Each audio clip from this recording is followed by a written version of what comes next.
And welcome. It is the Vol Report with Cooper Mays, brought to you by City Heating and Air Conditioning, cityheatandAir.com. Coop, how you doing, buddy? Doing well. How are you? I'm well. I want to tell you kudos on the big win. I was very impressed in a number of ways, and we're going to discuss that. But you're into making history now, which you guys did in 2022 as well. But that was the first time you'd beaten a top 15 team on the road since like 2006. So how good did that feel? It was really good. It was a really good night in a really good environment against a really good team. So anytime you can go on the road and come out with a victory, you're feeling decently well about it.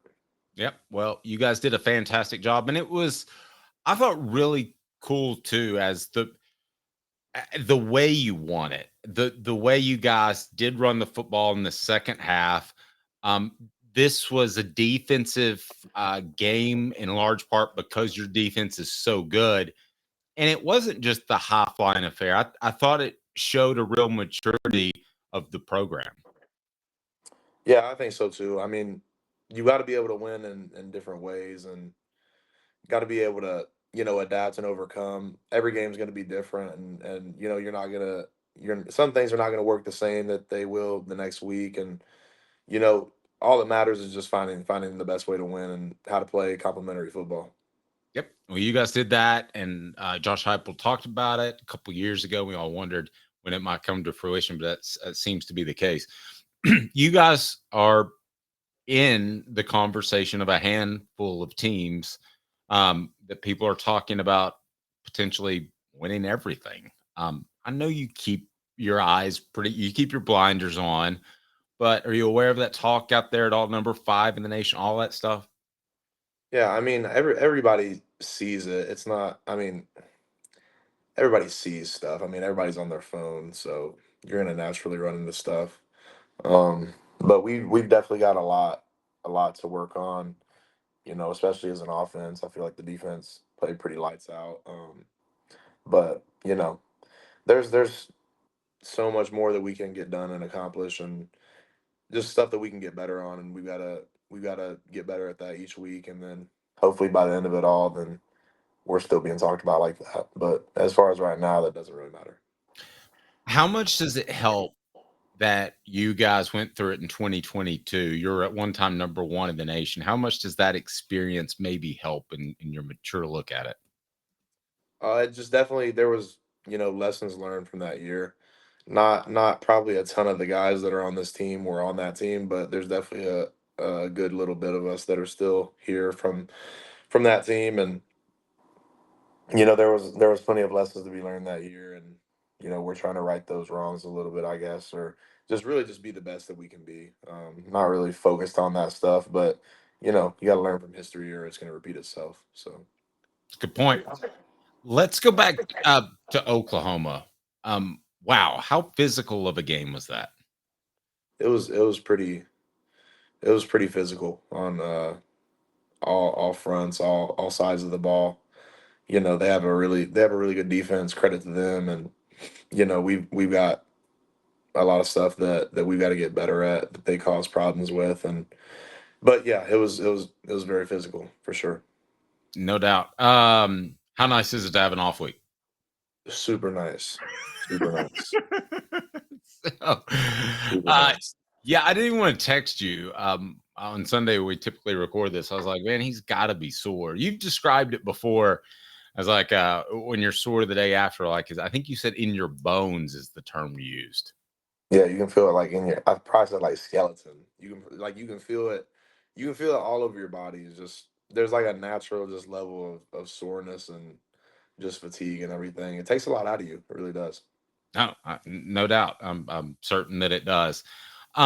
It was funny because when we first visited before the Oklahoma game, I mentioned that Josh Heupel had been a quarterback there, which you knew, and then I mentioned he had gotten fired there or released, not contract not renewed, whatever term you want to use, as co-offensive coordinator a decade ago, and you didn't know that part yet. I'm curious when you if that was discussed at all among the team, how that was addressed? Because I know Josh Heupel didn't stand up and I wouldn't think in front of all you guys and say, "Win one for me, win one for the hyper."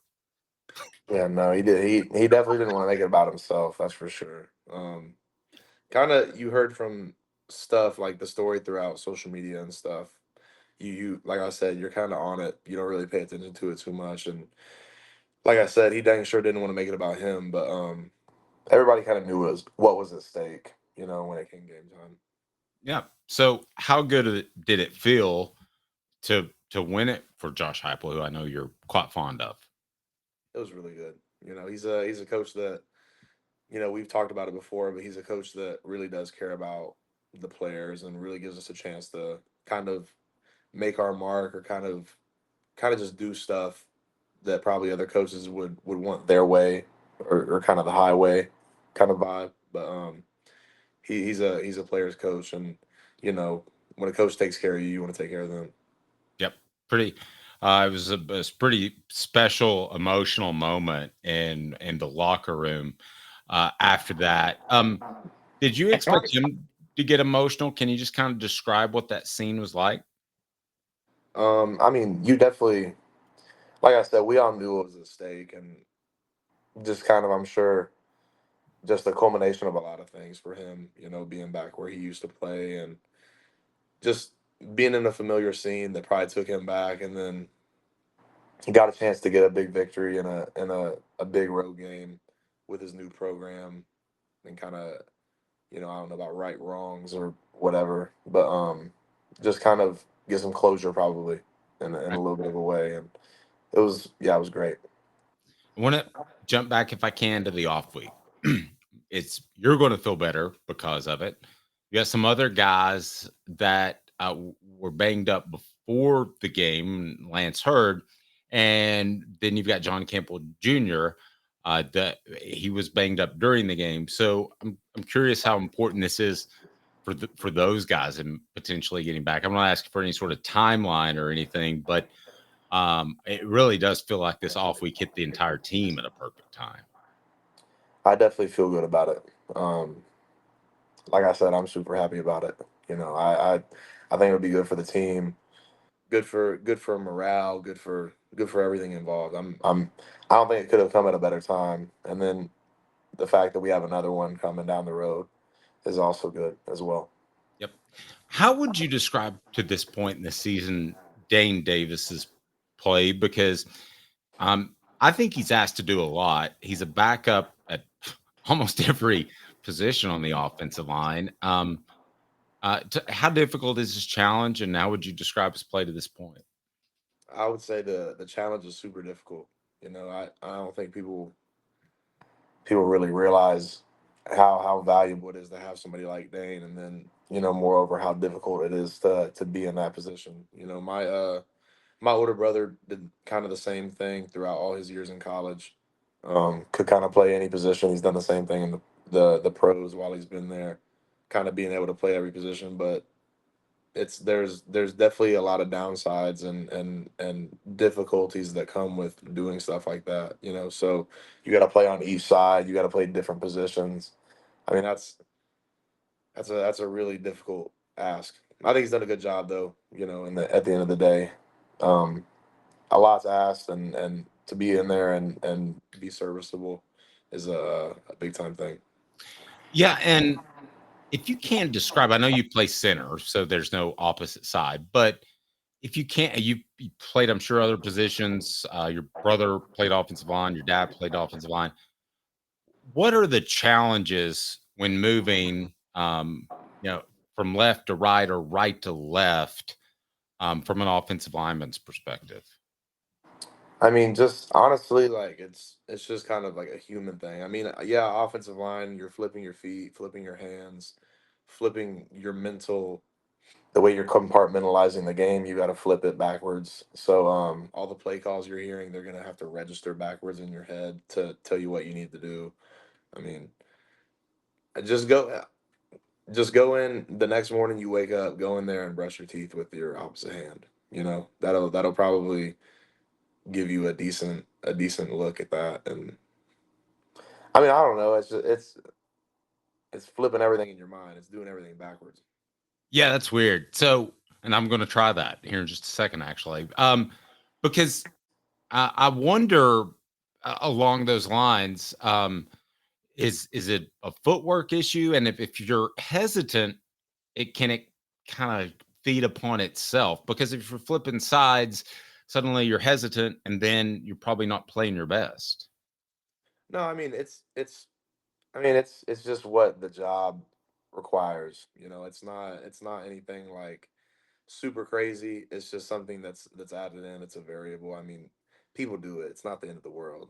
I it is hard. Like, don't get me wrong, but all of football is hard. You know what I'm saying? I mean, Yeah.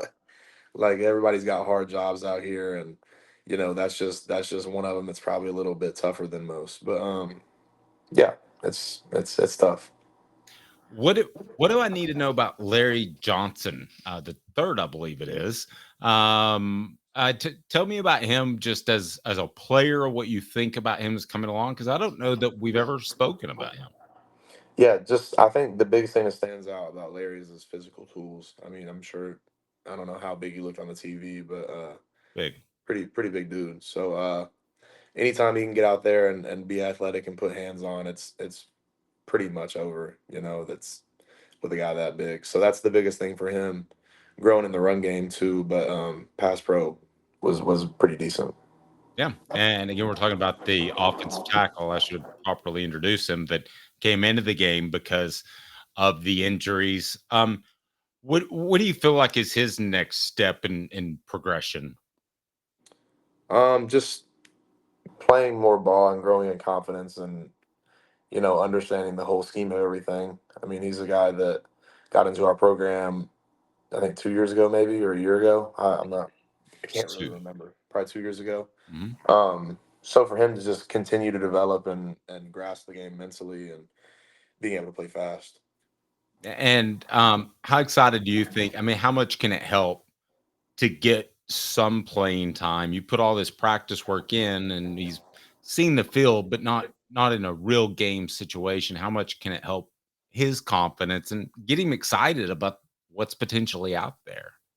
Yeah, it's huge for him. We talked about it a lot with Nico. I mean, anytime you get to actually experience the game, it makes you more comfortable, more confident, as long as it goes well, of course.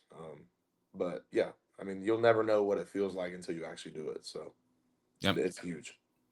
I know some people want to see you guys score 50 points a game or 70 points a game or whatever, but I'm of the belief that Nico's approach, that his intelligence, it might be his greatest attribute.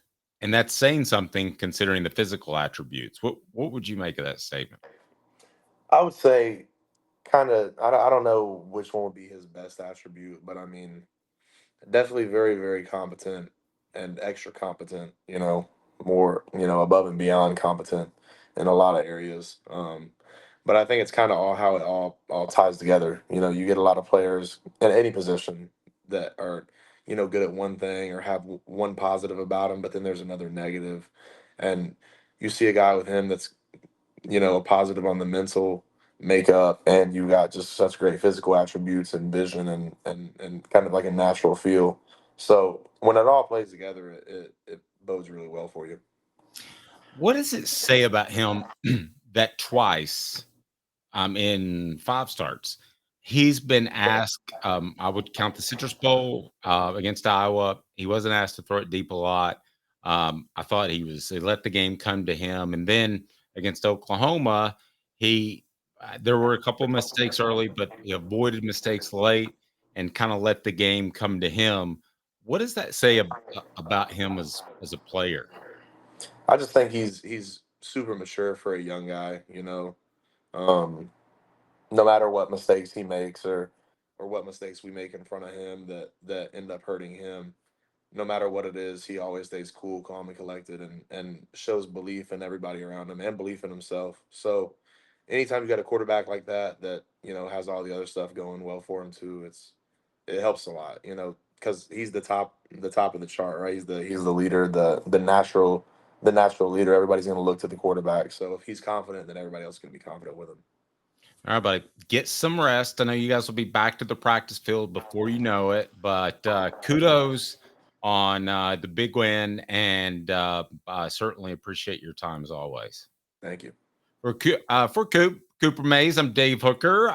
This is the Vol Report, brought to you by City Heating and Air Conditioning. Integrity matters. 50 years in East Tennessee. CityHeatAndAir.com. This has been a presentation of Off the Hook Sports.